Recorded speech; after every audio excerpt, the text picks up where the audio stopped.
Welcome and thank you for joining today's event on the secrets of networking online and offline with Michael Roderick. Michael is going to speak on how you can use networking to create experiences that facilitate connection and collaboration with your audience. He's also going to share his timeless relationship building principles, how to implement these principles online and offline. I mean, as we all know, with everything going on, offline is just as important. Online is just as important offline. And he's also going to share the do's and don'ts of relationship building. But before we get started and I introduce y'all to Michael and Michael takes over, I'm going to go over the event guidelines and then the agenda really quickly. If I can, sorry. Okay. So this event is going to be recorded. You can access a recording and a recap of this event on our blog, meetup.com/blog, but do not worry, it's in webinar format, so you will not appear on camera. Only Michael and I are on camera. Everyone is also muted, so we cannot hear you. You can only hear Michael and I, but you'll mainly be hearing Michael. And obviously you also heard Toto. We'd love to hear from you. Michael would love to answer your questions. So please submit your questions in the Q&A feature at the bottom of the screen and feel free to continue the conversation going on chat. But again, we ask that if you would like to ask Michael questions, which we encourage you to please submit them in the Q&A feature at the bottom of the screen. Okay, so for today's event, I did a little bit of the introduction. I'm going to introduce Michael in a few minutes. After that, Michael is going to take over and do his presentation, followed by Q&A. When Michael is done with his presentation, I will come back on the screen and I will ask Michael some of the questions that you submitted for him. So I'm going to stop sharing my screen. So Michael is the CEO of Small Pond Enterprises. Small Pond Enterprises helps thoughtful givers. Oh, I cannot talk today. I guess I'm still excited about the music. Help thoughtful givers become thought leaders by making their brands referable, their messaging memorable, and their ideas unforgettable. He is also the host of Podcast Access to Anyone, which shows how you can get to know anyone you want in business and in life using tested relationship building principles. His framework has been featured in Forbes, Business Insider, and popular podcasts like The Art of Charm and Unmistakable Creativity. Michael's unique methodology comes from his own experience of going from being a high school English teacher, kudos to you, to a Broadway producer in under 2 years. So Michael, thank you so much for joining us. Welcome.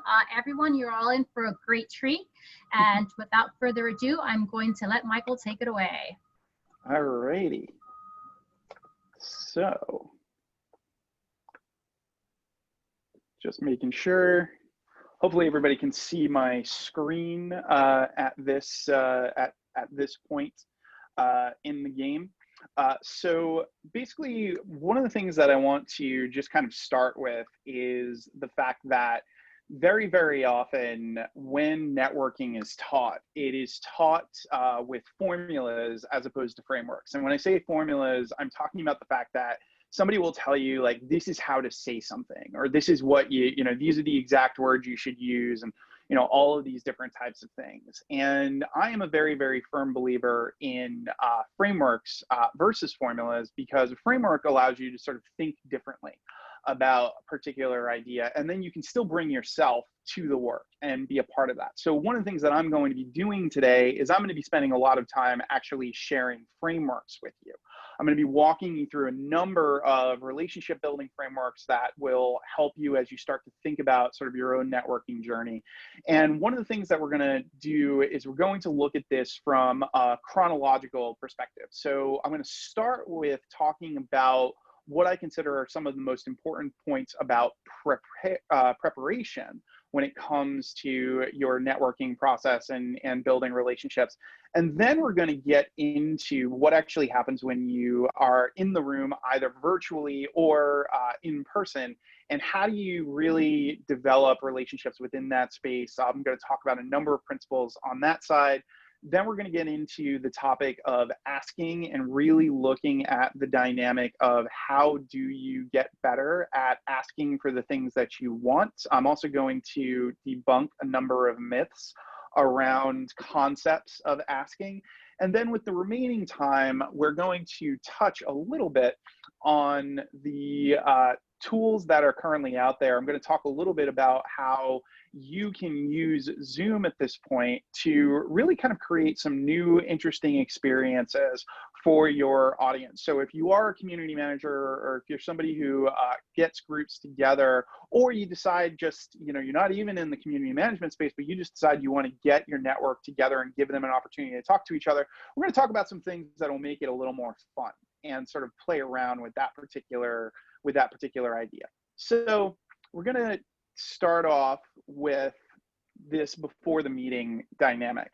And I call it counting your change. So if I were to actually hand you a cup and that cup was filled with change, your cup could have $2 in it, or it could have $200 in it. And the only difference in regards to what your cup actually has is what the coins are within that cup. And most of the time, from a networking standpoint, we don't ever look at that. We never pay attention to actually who is in our network and how we're actually curating that. And even more importantly, most of the time, we don't keep track of any of this stuff. We usually have, our LinkedIn profile, or we have our social on the Book of Faces, or, any number of these different channels, and they're collections of all of these ideas and all of these concepts, and all these people, but they're not something that we can actually track and look at sort of what's going on with those relationships. So one of the first things I always recommend is to create a spreadsheet for yourself. If you don't have a spreadsheet yet, take the time to put together a spreadsheet of the people that you are currently developing relationships with. And this can be whether or not you are at the very beginning of your networking journey, or if you are right in the thick of it, because our brains can only hold so much information. Our brains are the types of things where we can only keep so many names in there. There's actually a rule called Dunbar's number that says we can actually only maintain about 150 relationships at any given point in time, right? So if that's all of our brain can handle, think about the fact that on LinkedIn, you've got thousands of people that you're connected with. On the Book of Faces, you might have thousands of people that you're connected with. And in all these different channels, you have all these different areas, all these different inputs. So you want to have something for yourself that can filter that.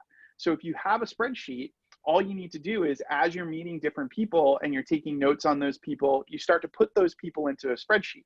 Now, here's the other thing that's really, really useful in this. A spreadsheet is searchable.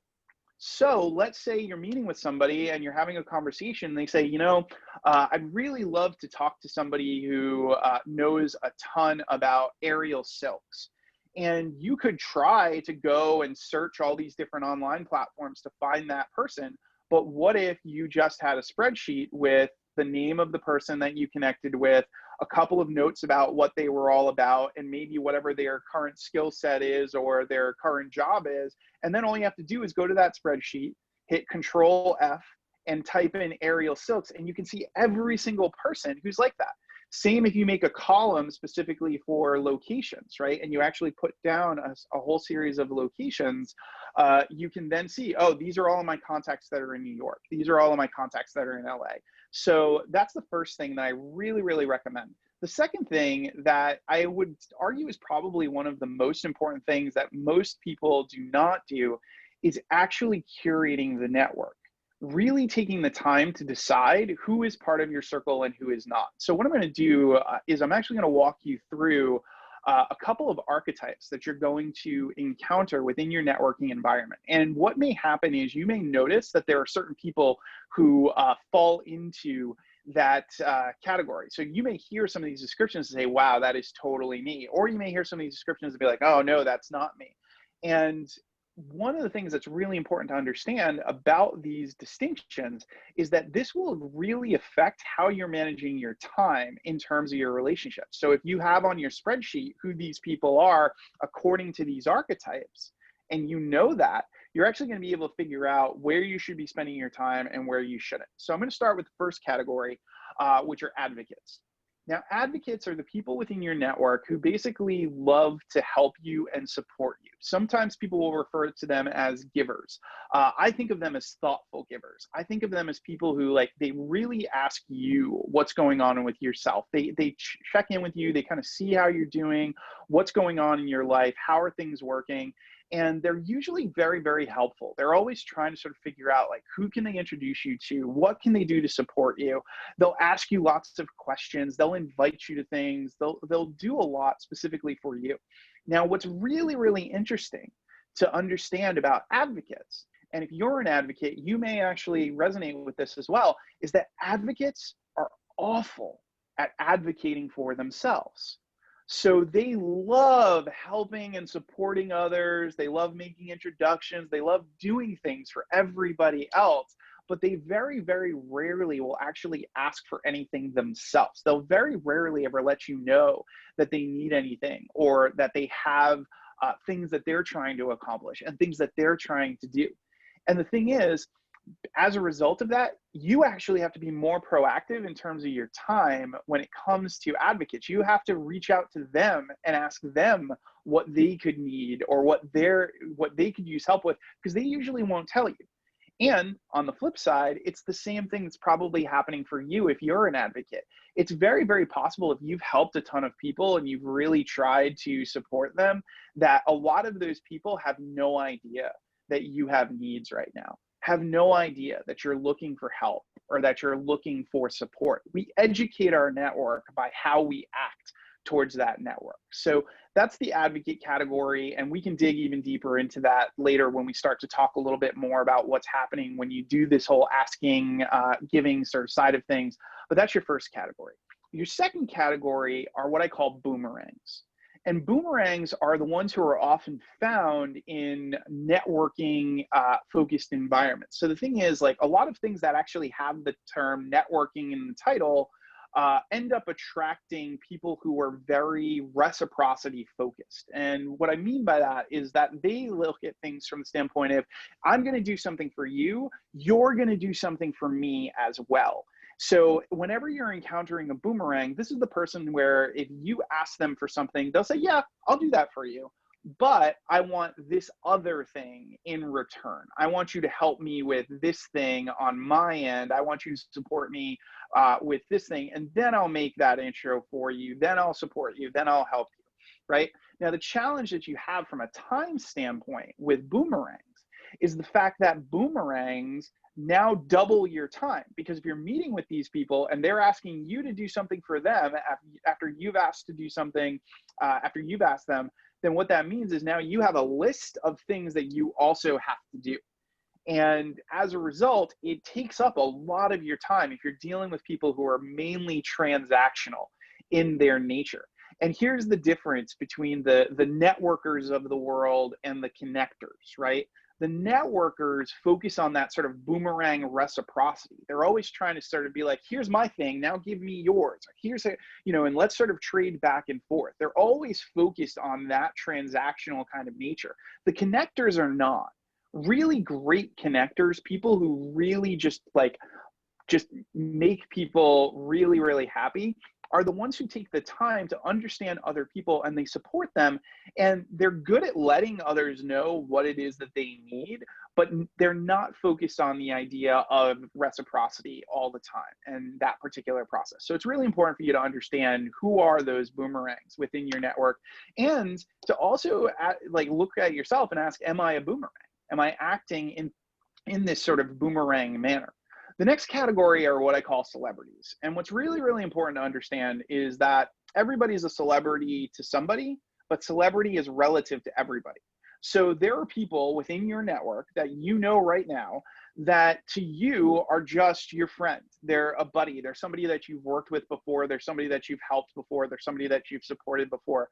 But to somebody else within your network, that person is a star. That person is the person that they would love to meet, that they would love to connect with, that they would love to get to know and help and hang out with, all those different types of things. And if you take the time to identify who are those celebrities within your network, who are those people that others want to get to know, then you can start to think much more carefully about how you are developing and growing that network, right? So thinking about, what do those people need? A lot of the time, celebrities pass off the idea that they don't need anything. And you may encounter people who you think, oh, well, they're too popular, they've done so much, like there's absolutely no way they'd ever respond to me, or there's no way they'd ever help me. But you don't know until you ask, and you don't know until you reach out to them and see what they could use help with or support with.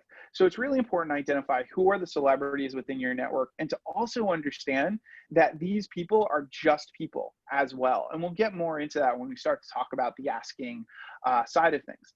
And then the last category are what I call the drains. And these are the people who are really just at a state in their life where they can't actually think about the idea of doing anything else for other people right now, right? They're really in a state where they are just in such a high state of need that there is just no way that they can do anything for the other person. And I think what's really interesting and what's really important to understand about this is that a lot of the time, the concept is that people will call these people takers, and they'll say like, these are horrible people and all of this other stuff. But the fact of the matter is, every single one of us at some point in our life has fallen into this drain category, because we've had a really difficult moment where we actually we didn't feel like giving, right? We just felt like receiving. We were having a hard time. So I think it's really important to not just dismiss these people, but what it is very important to understand is that there is a very, very fine line between helping and enabling. And with people who are in that drain category, who are always asking for things, who are always in this like high state of need, if you're always just trying to do everything to solve it and fix it, it never, that relationship becomes a dependent relationship. They then start to see you as the person who's going to save them, as the person who's going to fix everything for them. So it's much better with those types of people to actually give them tools and let them know, like, these are things that I think would be really helpful for you, or these are resources, or I'm going to take a small amount of time to help you through this particular concept, as opposed to I'm going to spend 5 hours, with this. And ultimately, like, this really is where curating is so important. If you are struggling on the networking side of things right now, if you are having issues where you feel like you're not getting enough business, or you're not having the relationships that you want, it really ties to how you're spending your time with these people and who you're spending your time with. If you are surrounded by boomerangs, you are never going to get very far, because all of these people are focused on reciprocity. If you have a lot of advocates in your network and a lot of people who are supporting you, you will move much, much faster. You combine those with celebrities, and celebrities, most importantly, can be any one of these categories. You can have celebrity people who are drains. You could have celebrity people who are advocates. But the thing is, if you have these people around you and they're in that advocate category, they're going to help you support things. And when you're an advocate for others, more people want to make intros for you.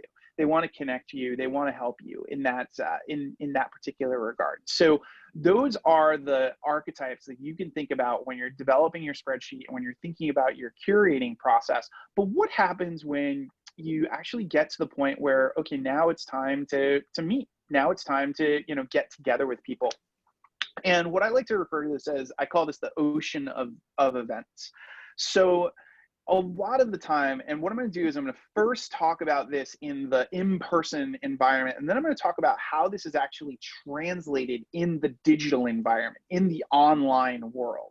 So I'm going to talk first about what you can do if you end up in a gathering. Obviously, wherever you are, you have to be thinking about the socially distanced sort of dynamics and thinking about the safety of everybody. So you're not going to have traditionally a very crowded gathering like you normally have, but you might get to a point where you have a decent sized gathering again, where you have a decent sized group of individuals who are getting together. And what I like to do is I like to think about this as an ocean. And when I talk about the idea of the ocean of events, there's a couple of different archetypes within that ocean. So what you have is you have sharks, you have dolphins, you have those who are drowning, and you have lifeguards. So let's first start by talking about the sharks. So the sharks are the people who basically, they take over all the time. These are the people who, like, they're handing the business card to you. They're trying to tell you everything. They're, you know, trying to get as much information out of you as possible. They might even be taking over conversations and all those different types of dynamics. And sharks can really just completely blow an event for you, because if somebody is completely dominating your time and they've got you stuck in a corner, that means you're not actually able to meet a lot of other people, right? Or if you're in a group and somebody is dominating the conversation within that group, it's not going to be very helpful to the rest of the group, right? So the first category of, that you're going to find in this ocean are sharks, and you have to be very, very thoughtful about dealing with sharks. So if you're dealing with them in person, a lot of the time, one of the best things that you can do is to identify who else within that group. So if you're trapped by a shark, you figure out a way to get out of that scenario. The bathroom is a game changer for a lot of people, to basically just be like, oh, you know what? I'm so happy to hear about your insurance, you know, offer, but I need to, you know, I need to use the restroom, is a great way to get out of that particular scenario. But another really good one is to identify other sharks in the room and then just introduce the sharks to each other. So if somebody just talked your ear off and then you just meet somebody else who's just talking your ear off, you just kind of put those people together, and it completely kind of changes that particular dynamic. So when you do this on the online side, when you're dealing with it online, these are the people who basically, they're kind of taking over the conversation, right? So if they're in a breakout group, they're the one who's going on sort of the whole time, sort of going through that process. But the thing is, with these tools, you can do things like private message, you can, you know, get them to sort of dial it down, you can set time on how long people are in particular rooms and all of those different types of things. So this is a great way to sort of battle the dynamic of sharks if you're dealing with it virtually. So now let's talk about dolphins. And dolphins, when you're dealing with dolphins in the in the context of the real world, these are the people who they cluster together, they get together, and then they basically like don't let people in. And you've all kind of dealt with this, where it's like, you know, a whole group of people are in, and then like you're kind of like peeking over the corner to try and sort of meet those people and connect with those people, but nobody's kind of letting you in, right? Because they're there to talk to themselves and they're, you know, having a conversation, etc.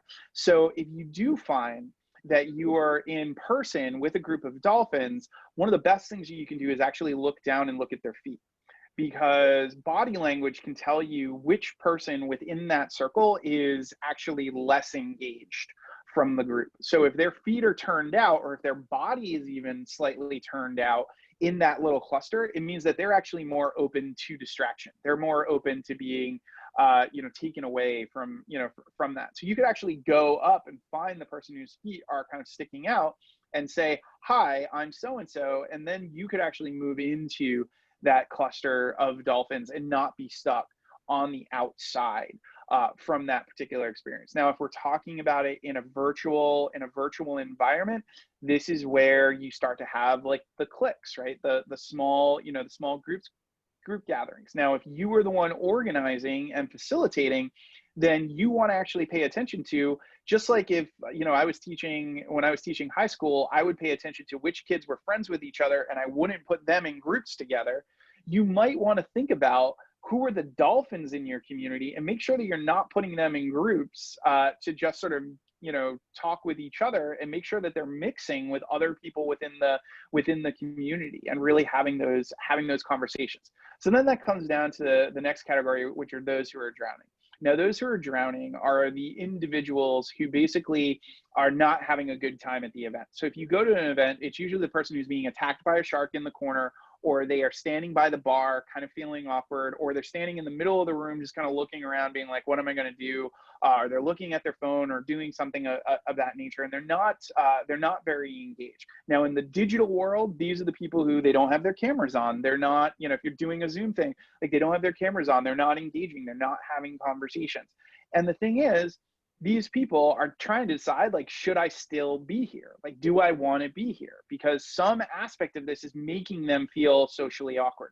And you may, in your own experience, feel socially awkward in these gatherings, even a small group gathering. Like, even if it's a small group gathering or a small online gathering, you may feel awkward. So I'm going to tell you exactly what you can do to actually flip the psychology behind that awkwardness that you're feeling. Because a lot of the time, the reason why we feel awkward in reaching out to people or start talking to people goes back to what we were talking about before. We feel like we don't have anything to offer. So the great thing is, what you can do is you can be a lifeguard. And lifeguards are the people who look around for the people who are uncomfortable, and then they help them feel comfortable. So if you go into a crowded room and you're like, I don't know anybody here, I don't know what to do, you could actually look around and see, is somebody else feeling awkward, and go up to them and have a conversation. 9 times out of 10, that person is going to thank you for coming in and supporting them and having a conversation. And this is a massive opportunity for community managers. If you are managing a community or you're managing a group, this is the missed opportunity. I see this missed opportunity at conferences. I see this missed opportunity at online events, where basically people don't pay attention to the people who are not engaged and not active. And what you could do, which would completely cause you to stand out from everybody else, is send that person a message. Reach out to that person who wasn't engaged. Go to the list of people who went to the event and drop them a line and see, did they actually like the event? Did they really care about the event? Was it helpful? Was it useful for them? And you will completely change that dynamic. And this can work online and this can work offline. And it gets rid of the anxiety. Your anxiety is coming from the fact that you think that there is something to prove. But when you put yourself in the position where you just say, I am here to help, you are going to completely change the mindset, the psychology around your anxiety of connecting with others and getting to know others. So that's the breakdown of the ocean of events. And I'm going to move into what happens when you're actually getting together with people and meeting with people.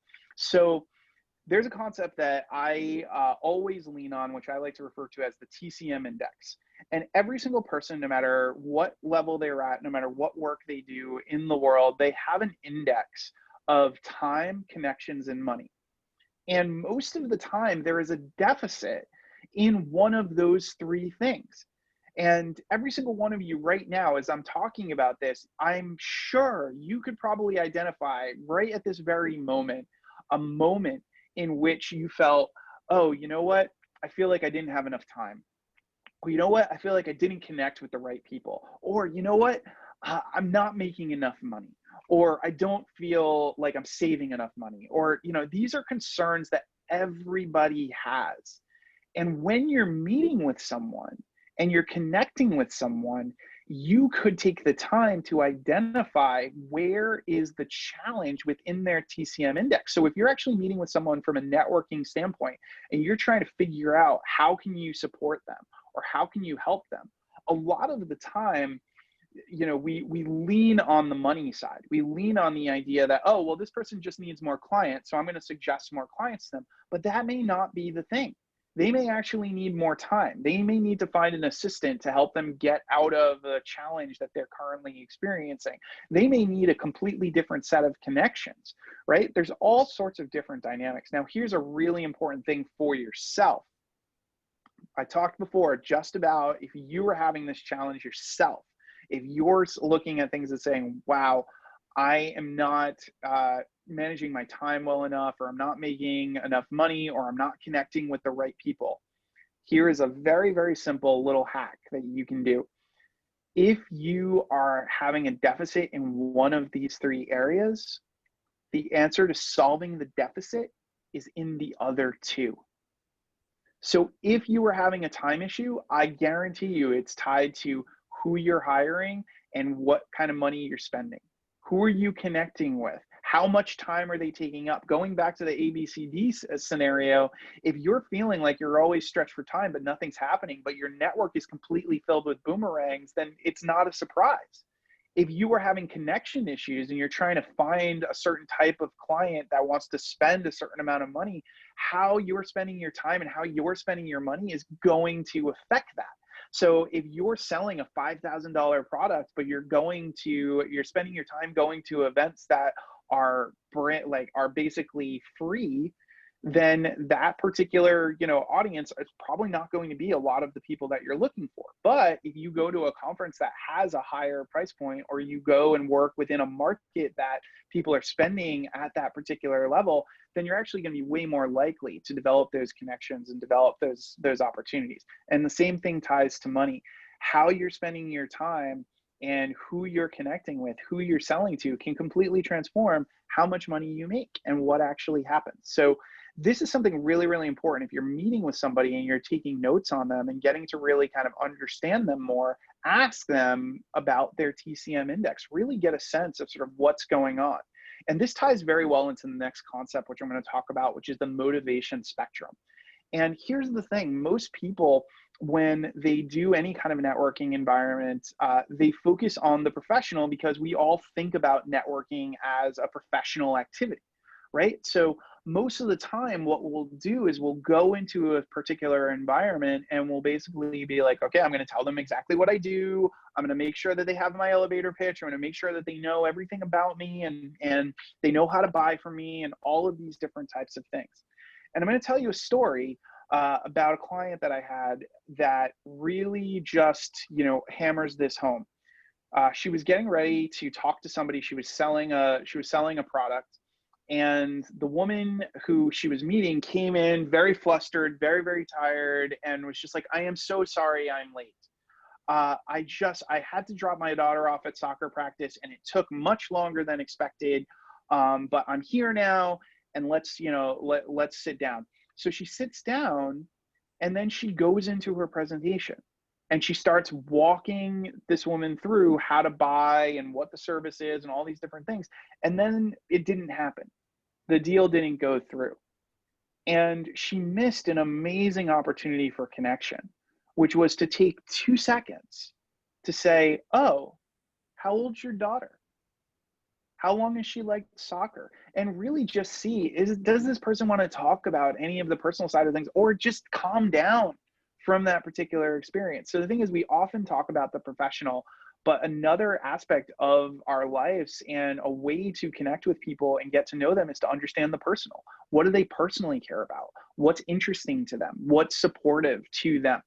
But another layer is the inspirational. And here's the thing, 100 people will tell you what it is that they do, and they're not going to be very excited about it. When you ask somebody, what do? You want to talk about a networking do and don't, right? You ask somebody, what do? Most people are going to shut down because they don't want to talk about that. But one thing that you cannot get people to stop talking about is why they do it. So if you talk about what inspires them, what excites them about their work, they could open up to you in a completely different way. And again, this is information that then ends up in your spreadsheet, right? You start to understand more about this person professionally, personally, on this inspirational side. And then you can go even deeper and talk about the aspirational, where you talk about what does this person want to accomplish in their life? What are the things that they're hoping to get to next? What are the things that they're hoping to make happen in their world? Are there places they've always wanted to go? People they've always wanted to meet? And again, that information is such valuable information, because how amazing would it be if you could connect them to that aspiration, if you could help them get to that next level. Tons of people always ask me how I went from being a high school English teacher to a Broadway producer in under 2 years. And the fact of the matter is, it came down to the fact that I looked at other producers who had aspirations, right? I looked at other producers who were trying to become bigger, and I went to them and said, how do I help you become what you want? How do I help you with your aspirations? And I got in there and I supported them, but I knew them professionally, personally, aspirationally. I knew about them, and that made it easier to develop partnerships, to build relationships, to raise money. All of those things were so much easier as a result of understanding these things. And when you understand this whole spectrum of who a person is, you are going to be a much, much better connector. You're going to be so much better at making introductions and supporting people because you understand all of these pieces. And that leads to the last piece, which it's the last piece for a reason, which is the problematic. One of the worst things that you can start a conversation with is, how can I help you? And most of the networking advice out there will tell you, start a conversation with, how can I help you? But the thing is, you don't know this person yet. So you don't know if they need help. You don't know if they consider you at the level to give them help, right? If I start a conversation with how can I help you, I'm already putting you down. I'm already making the assumption that you need my help. So it's much, much better to take the time to understand the person. And rather than saying, how can I help you? If you learn this much about this person, you're probably going to have ideas as to how to help them, how to support them, and what to do. So if you start to focus on this motivation spectrum and then you add in that TCM side of things, you can actually have a ton of notes on people in your spreadsheet. And again, it makes it so much easier to make these introductions and make these connections. But we all have to ask, right? We all have to get people to help us and support us, and we have to ask. And again, here's the worst advice you've gotten about this. You've been taught how to ask wrong all your life. Almost all of us have, because you were told if you don't ask, you don't get. And if you don't ask, you don't get. You just have to ask for it. You just have to go for it. And what that is a direct ask. We're going to talk about 4 ways to think about asking. It's easy to remember because it spells the word dime. A direct ask basically triggers the fight or flight response in the brain. So if you've ever been in an environment in which somebody directly asked you for something and you didn't really know that person, you had a primitive brain moment. Your lizard brain literally said, we are in the wild and you are trying to steal my food. And this is the mistake that tons and tons of people make in terms of first interactions. They'll ask somebody directly, and what they're doing is they're just taking the brain into fight or flight mode, right? So if you go to somebody and you say, like, can you do this for me? Can you make this introduction? Can you help me? Can I pick your brain? Whatever the question is, if you ask it directly, it's not going to work. There is one instance in which it will work. And that is if you've known the person for a really long time and they want you to be direct. So there are people in your life who are going to be like, yes, please be direct with me. Please, give me this information and just be direct. Let me know what the story is. So if direct asking isn't the most effective, well, what are the other ways? Well, the way I raised most of the money that I raised for Broadway was through what I call indirect asking. And when you do indirect asking, what you do is you present the problem to the other person and you invite them to become a thought partner within that problem. So you basically say, this is the challenge that I'm having. Do you have any ideas? And that phrase is super, super powerful. Because if you say to somebody, do you have any ideas? There are very, very few people who are going to be like, oh, no, I don't have any ideas. Everybody wants to be the one to have ideas and to share that they have ideas. So if you say, this is my problem, or this is what I'm trying to do, and you say, do you have any ideas? You're actually way more likely to get something out of that interaction. Whereas if you're direct and you're just like, I want this thing, it's a yes or no, because it's in the fight or flight. But when you do an indirect ask, what you do is you bring the brain from fight or flight up to the level of creativity. We can't just answer yes or no if you present us with a problem and you ask us if we have ideas. We have to actually start to think creatively. And here's the thing, you limit the things you get in life when you limit other people's creativity. So if you don't allow other people to be creative in helping to solve your problem, then you are actually limiting the opportunities that you have. And that ties really well into the next form, which is the mutually beneficial. And in a mutually beneficial ask, what you do is you take the time to figure out how what you're asking for is actually going to support both of you. And you really think about, how is this thing going to actually be supportive on both sides? So when somebody looks at it and they say, wow, this is a win-win. This totally makes so much sense. This is a mutually beneficial arrangement. And the example that I often like to give is sponsorship, because everybody asks about sponsorship. Sponsorship is a very, very popular topic. And what do most people do with sponsorship? They go to somebody and they say, here's my deck. Here's my information. Here's how much it costs to sponsor me. Will you sponsor me? Et cetera, et cetera, et cetera. And the fact of the matter is, it's going to be a yes or a no. There's not going to be much of a discussion. But if you go to somebody and you say, hey, listen, in our past conversations, you told me that your ideal client has a lifetime value of about $25,000. And we've talked about this. I'm doing an event And at this event, we have this ideal client. So let's say for the person, the ideal client is CPAs. They say, you know, this entire event is focused on CPAs. And we're putting together a sponsorship opportunity where you would be able to present for that group. You would be able to give them information on how to follow up with you and how to, you know, how to connect with you. You could have a table at the event, and we're charging $5,000 for the sponsorship experience. Well, at this point, I've already done all of the math, right? In that person's head. I've helped them see how it is a no-brainer that if they're going to be in front of 100 people and their lifetime value of their client is $25,000, that they're probably going to get their money back on that particular investment for the sponsorship. And that's how you want to think about things when you're developing a mutually beneficial scenario, which leads me to the last one, which is the extraordinary ask. And in an extraordinary ask, what you do is you ask yourself what you don't think is possible. Like, you actually ask yourself, like, you read a book and you say, you know what, I love this person's content. I love this person's material. But most people will say, oh, well, they never talk to me. Like, they're too busy. They're not going to respond if I reach out. And what they do is then they basically join the line of all of the other people who said the same thing. And if you're the person who actually takes the time to reach out to that individual, make that extraordinary ask, take that Hail Mary shot, you're in the minority. Very, very few people ever reach out to somebody that they admire. It just doesn't happen. And most of the time when they reach out to somebody that they admire, they use the direct ask. They're asking them directly for something. So they're just seen as somebody who's sort of grabbing from that person. So just imagine if you reached out to someone that you admire with an indirect ask, with a really interesting question or a mutually beneficial opportunity, you would stand out from so many other people. I'm going to talk just a little bit about the mindset that goes behind the extraordinary ask. I like to refer to it as the tennis novice versus the tennis pro. If a tennis novice misses a shot, the game is over. They are in their own head. And the reason for that is that the tennis novice is a slave to the product. If they don't win, if they don't get to the end result, everything's lost.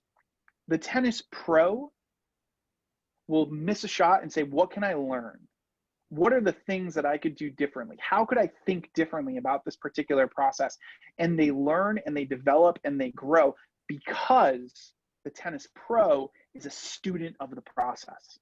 And if you are a student of the process instead of a slave to the product, you can go for anything. You can ask for the biggest things in the world because failure is not going to be failure.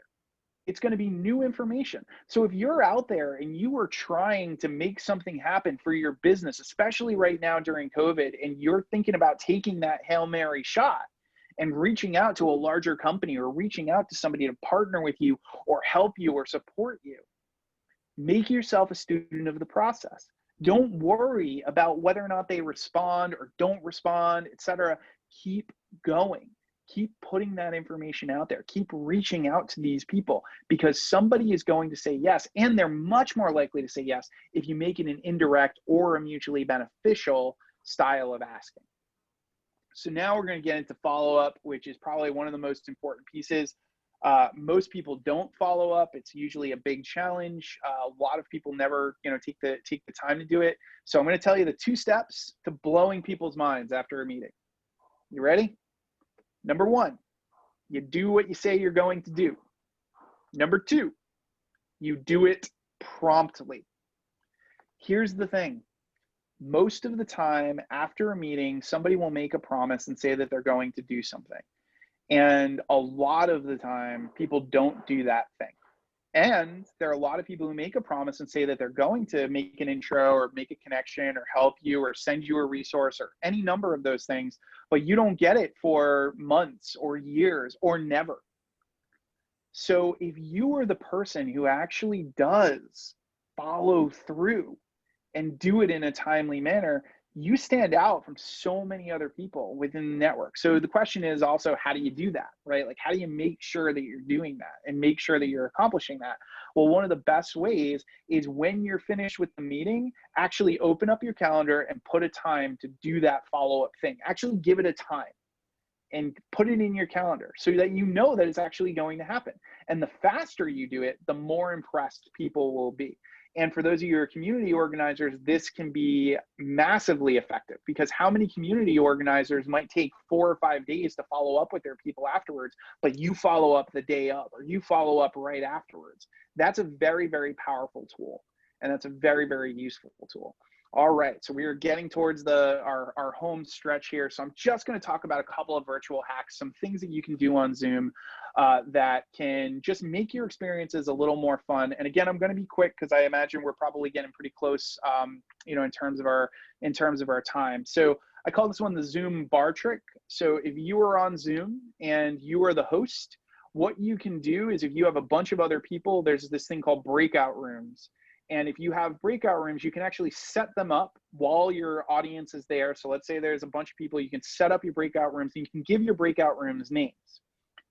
If you make everybody else in the room a co-host, they can also see all of those rooms with names and actually travel between the rooms. So what you do is you make it so that the front of house, basically, your Zoom is actually the bar where people are sort of gathering and hanging out and all this kind of stuff. And then they can go off into other rooms and have conversations. So it will be like creating that virtual bar experience, right? So just something that you can test that can be a lot of fun. Another one that you can do is scavenger hunts. It's a really, really great icebreaker at the beginning of a meeting. Everybody virtually is at home. So what you can do is come up with items and basically say, you know, first one to run to the screen and show me the item, you know, wins a prize or gets something. And you'll get people, they're having so much fun. They're like running around, sort of going through that whole, you know, that whole process. And then the last one that can be really fun is murder mystery. A lot of these tools, Zoom especially, gives the host privileges, like basically being able to move people out of rooms or put people into rooms. So what you could do is you could actually create a murder mystery scenario in which people would be sent into rooms, and then suddenly somebody mysteriously disappears and you have to figure out where they went. And, you know, you use the co-host feature to actually go through the different rooms and those different types of things. So again, I wanted to be very, very quick, you know, with those virtual hacks, because I want to make sure that I get to the Q&A, because it looks like it's kind of blown up and there's, you know, a lot of stuff there. So that is it. You know, thank you so much for taking the time to listen to this. I hope that you all found it helpful. And I'm going to stop sharing my screen and then go into the Q&A with you folks. Wow, Michael, that was amazing. Such great content, such great information, creating the spreadsheet. I love the ocean analogy. And I feel like I love that you shared the virtual hacks at the end, because that's what I needed to remember the most. I know it's not the most important, but for me it is, only because I've always wanted to participate in a murder mystery. So I'm like, now, you know, now I can do it and it's a lot easier. Like, who can say no, right? It's online. Yep. So thank you for that. Thank you for all the great information. And you're 100% right.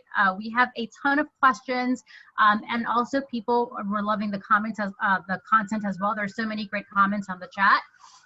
So without further ado, I'm going to ask you some of the questions that we have. Sure. So Coach asked, how can I keep track of the details during the conversations without looking like Columbo the detective? Loved Columbo, by the way. I love that. That's a really, really great question.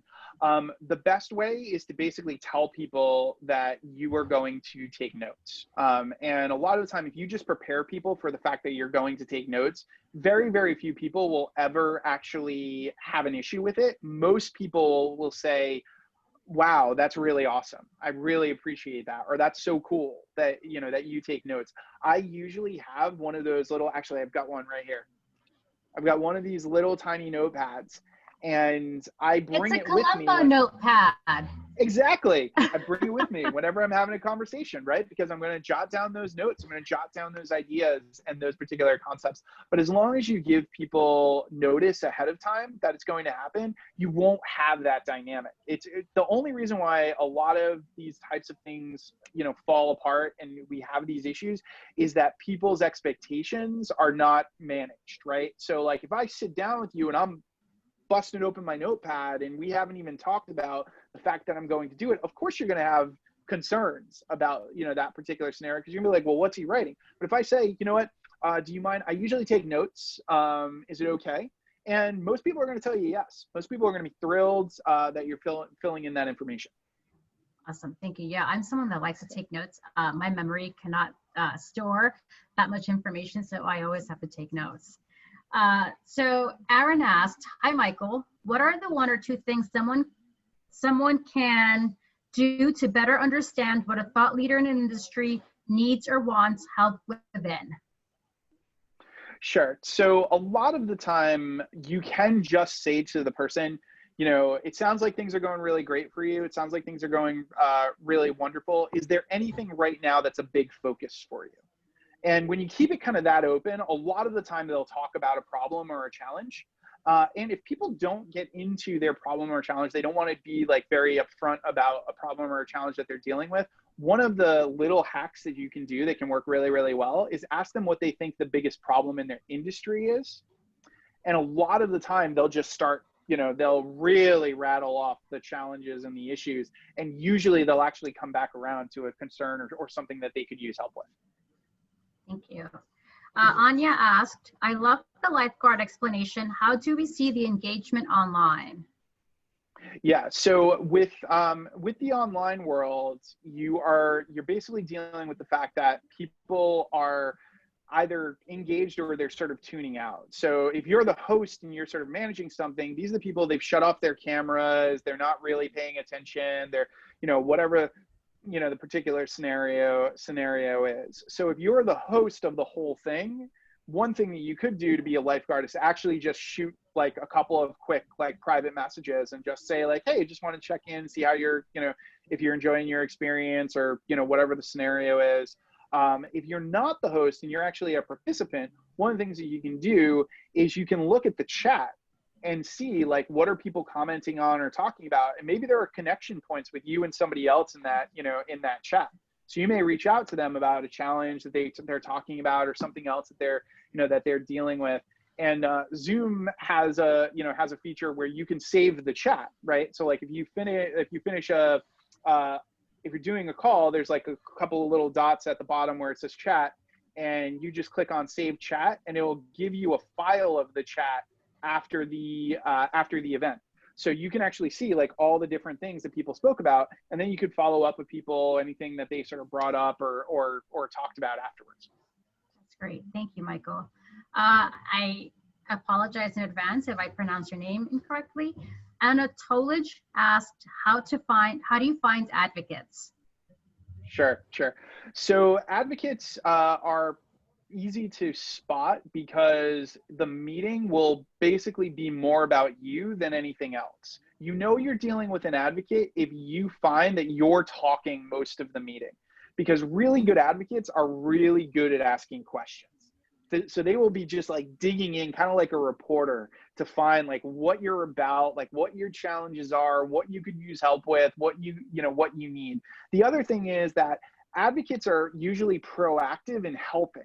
So you can identify advocates in your network by asking yourself, well, who reaches out to me even if I don't ask?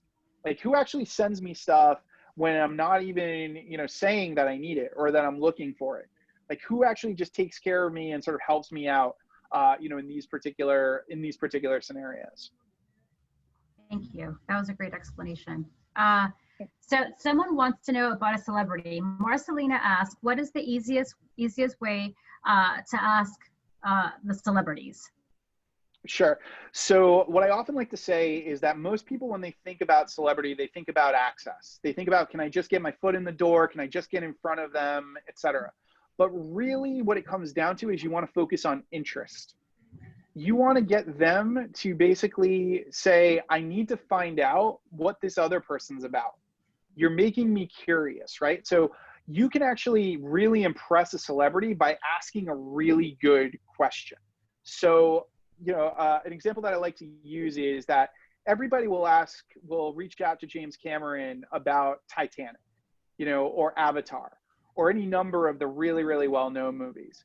But very, very few people are ever going to reach out to James Cameron about Piranha, right? Oh. And they're not going to, and that could end up being actually a really interesting topic for him. He may want to talk about how he, moved from Piranha to doing the work that he does now, right? So the thing is, like, most of the time when somebody gets to a celebrity level, everybody wants to hear their greatest hits, right? So like everybody wants to hear their greatest hits. So if you have the thing that the unknown song, or if you do like just a little bit more research and you ask them about something that's a little bit to the side, you actually are much more likely to get a response because you're creating interest. You're not just being asked about the same thing over and over and over and over again. Thanks for letting me know that James Cameron did Piranha. I had no idea. It was such a great movie when I was a kid. It made me scared to go in the water. Yeah. Jason asked, how do you connect with people online without coming across as a scammer? I'm sorry, a spammer, not scammer, spammer. Yep. Yeah. So one of the best ways is to actually do research. So right now, everything is automated when it comes to outreach. So like if you're on LinkedIn, most people are sending you some kind of bot saying something along the lines of, your profile is super impressive and I thought that we should be buddies, and or whatever this like canned kind of response comes out. If you're the one who actually takes the time to read something of theirs, right? So a lot of these people, they write posts on LinkedIn, or they've been on podcasts, or they've done interviews like this, and you take the time to identify something that they said that has like a point of connection, you're never going to be seen as a spammer. You're going to be seen as somebody who genuinely wants to know more about that particular individual. You're going to be seen as somebody they're like, wow, you know what? You took the time to actually get to know who I am. As a podcast host, I can't tell you the number of times I've had instances where somebody's like, I love your podcast, let's connect. And I've asked, great, what was your favorite episode? And they can't answer me, right? And this is the thing. If you take that time and just do maybe like a little bit of extra research, you will completely stand out and you won't be in that spammer kind of category. Yeah, I always say that doing your due diligence is really important in doing your research. That just sounded like really ouch. Tell me about the podcast. So Deacon asked, what are your tips for someone who wants to reinvent himself and join a totally different industry? Where to start and who do you talk to? Sure. So one of the best things you can do if you're really interested in another industry is to find an opportunity to talk to other people about that industry. Ideally, the best case scenario is you create an environment that creates content for an audience. So if I were trying to break into another industry, I wouldn't just go and interview people one-on-one. What I would do is I would put together a panel of people who are decision makers in that industry to talk about a particularly interesting topic. And because I would be on that panel, I would not only have a bunch of people that I would meet and get to know in that industry, I would be able to then show that to other people in the industry and say, look, I've already talked to these folks about this. I'd love to learn more. I'd love to be more part of this particular community. So that's what I would focus on. I would focus on figuring out a way to bring people together from those industries and show that you have good questions so that you can start to get to know the people more in there, and then they'll make intros for you. Awesome. Well, we are out of time. Michael, thank you so much for joining us today, for your wisdom and your knowledge. This was so helpful. And if you don't believe me, you can read some of the comments. We've received some really great comments in the chat. Yeah, thank you for all your content. This was amazing. We would love to have you back again. Thank you for everyone that joined and participated. Thank you for the great and thoughtful questions that you shared on the Q&A, and luckily Michael was able to answer some of them. If you'd like to get a copy, if you'd like to see the recording, I cannot talk now. If you'd like to see the recording and a recap of this event, you can access it on our blog, meetup.com/blog. So thanks again for joining. And again, if you'd like to get a copy of this event, I said it again, if you'd like to see the recording, get access to the recording or a recap, you can do so on our blog. Again, it's meetup.com/blog. Thanks everyone and have a great day.